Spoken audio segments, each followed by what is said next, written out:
There's a version of your marriage ending that started long before either of you said the word divorce, long before any conversation about separation, long before you even noticed anything was wrong. It started on an ordinary evening you cannot point to now, a night she stopped bringing something up because she already knew how the conversation would go, and simply decided it was not worth having. You did not witness the ending. You witnessed the silence that came after it, and mistook that silence for peace. By the middle of this video, you will know exactly what that night looked like, and how to tell if it has already happened in your marriage without you realizing it. I know this pattern because I have studied it in relationship after relationship, and because I have watched men describe the moment their wife finally said she wanted out, only to realize, once they look back honestly, that she had stopped trying to fix things months, sometimes years, before that conversation ever happened. What looks like a sudden decision is almost never sudden. It is the final announcement of something that finished quietly a long time earlier. And by the end of this video, you will understand exactly why avoidant wives stop trying before they leave, what that withdrawal actually looks like from the inside, and how to recognize it while there is still time to do something about it. Here is what catches most husbands off guard about this. You expect the end to try to look like conflict, arguments escalating until someone finally gives up. For an avoidant wife, it almost never does. It looks like the opposite of conflict. It looks like calm. It looks like things finally becoming easier between you. Fewer complaints, fewer requests, fewer difficult conversations. And you mistake that ease for the marriage healing itself, when what is actually happening is that she has quietly stopped expecting anything to change. You have probably felt a version of this shift already without naming it. Maybe you notice she stopped bringing up the same recurring issues she used to raise every few months, and you assumed she had simply let it go. Maybe you notice she stopped asking you to be more present, more affectionate, more emotionally available, and told yourself things were finally settling into a comfortable rhythm. Maybe it was smaller than that, a specific tone in her voice that used to carry frustration, and now carries something closer to nothing at all, a flatness you register but never questioned. But here's the part almost nobody explains about this specific kind of withdrawal. What looks like resolution on the surface and what is actually happening underneath are rarely the same event. If that sounds like something meant to alarm you into panic over every quiet moment in your marriage, stay with me, because that is not the goal here. Not every calm stretch means she has given up. This is about learning to tell the difference between genuine peace and the specific kind of silence that precedes an avoidant woman deciding to leave. To be clear, this is not a video telling you every avoidant wife is secretly planning an exit, or that quietness in a marriage always signals disaster. This is about the specific pattern that tends to appear before an avoidant woman actually stops trying, so you can recognize it early enough for it to still matter. Let us get into it. The first thing to understand is that avoidant wives rarely stop trying all at once. It happens in stages, and the first stage is almost invisible because it does not look like giving up at all. It looks like lowering expectations quietly, privately, without ever announcing the shift out loud. Instead of hoping you will change, she starts adjusting her own expectations downward to match what you have consistently shown her, a slow recalibration where hope gets replaced by management. She is not fighting for a different marriage anymore. She is simply learning to function inside the one that exists. The second thing to understand is why the stage is so easy to miss from the outside.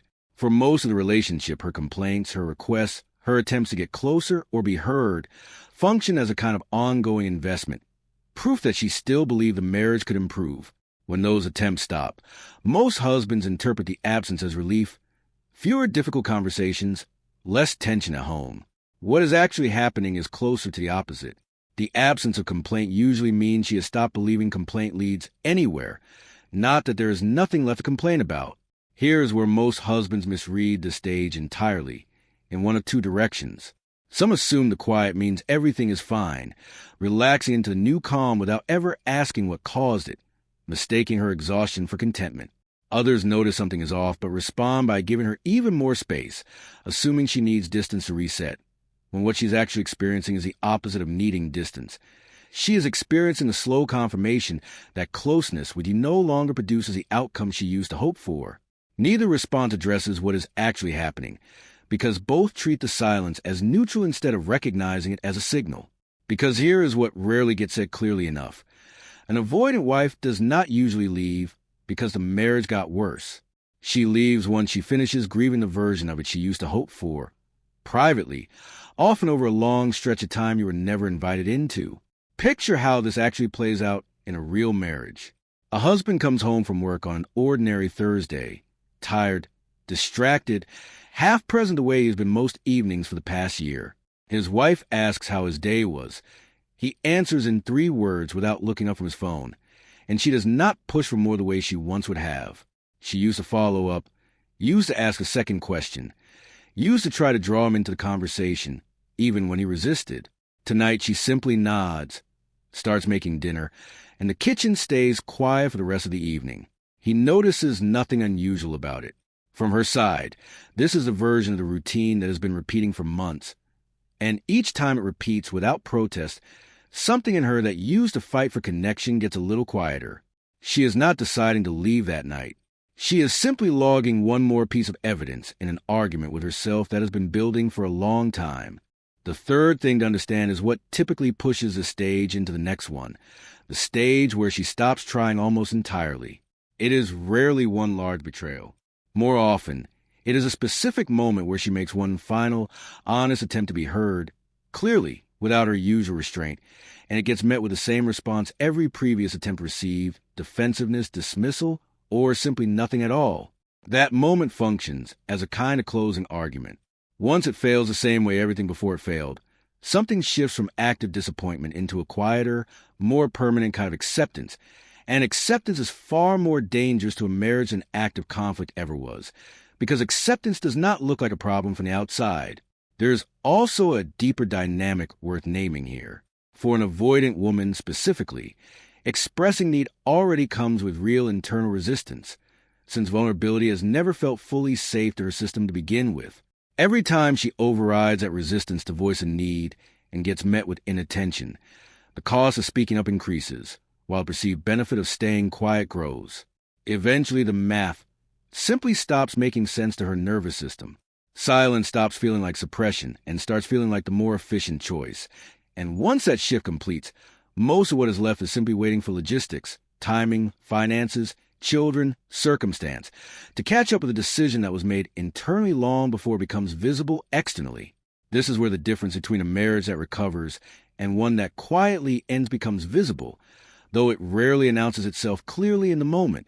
A husband who notices a withdrawal early, while she is still in the stage of lowering expectations rather than having fully released them, has real room to intervene, provided the response is genuine engagement rather than a temporary effort designed to smooth things over until the next lapse.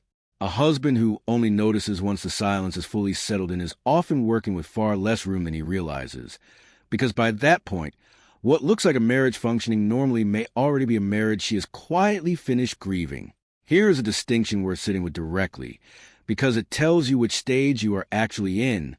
A wife still trying, even quietly, still reacts, still shows flickers of frustration, still occasionally tests whether things might change. A wife who has genuinely stopped trying stops reacting almost entirely, meets conflict with flatness instead of frustration, and shows a kind of consistency in her distance that no longer fluctuates based on how you show up. That consistency, more than any single conversation, is usually the clearest sign that the internal decision has already been made. Which brings up the real question underneath all of this. Not, is my wife going to leave, but has she already finished the process that leads there, whether or not she has said out loud yet? Because the actual leaving is rarely the event that matters most. It is simply the final, visible step in a process that began quietly, sometimes years earlier, in a moment neither of you marked as significant at the time. Here is what matters most if you are recognizing pieces of this in your own marriage right now. Noticing this pattern does not mean it is already too late, and it does not mean a marriage is unsalvageable either. It means there is a conversation worth having honestly, one that goes beyond asking if she is happy. Instead, ask directly whether she still believes try will lead anywhere, because that belief, not the day-to-day friction, is usually the actual foundation a marriage is standing on. So there are 2 honest paths forward here, and neither one requires waiting for her to say the word divorce first. If you recognize the early signs, quieter complaints, lowered expectations, a calm that used to be tension. The honest path is not relaxing into that calm and calling it progress. It is asking directly what she has stopped expecting from you and being willing to hear the answer without becoming defensive about it. If you suspect a withdrawal has already gone further than that, the honest path is not assuming there is nothing left to do. It is having one direct, unguarded conversation, without blame, asking clearly whether she still believes change is possible here, because her answer to that single question will tell you more about where the marriage actually stands than months of observing the silence ever could. Both paths are valid, and neither one guarantees a specific outcome, but both give the marriage a real chance instead of leaving to end quietly, the way it started ending in the first place. Because the goal was never to prevent every hard conversation.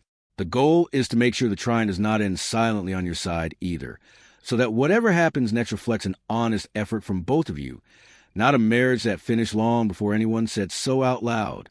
If this pattern felt familiar, watch the next video, where I break down the exact conversation that reopens this door before it closes for good.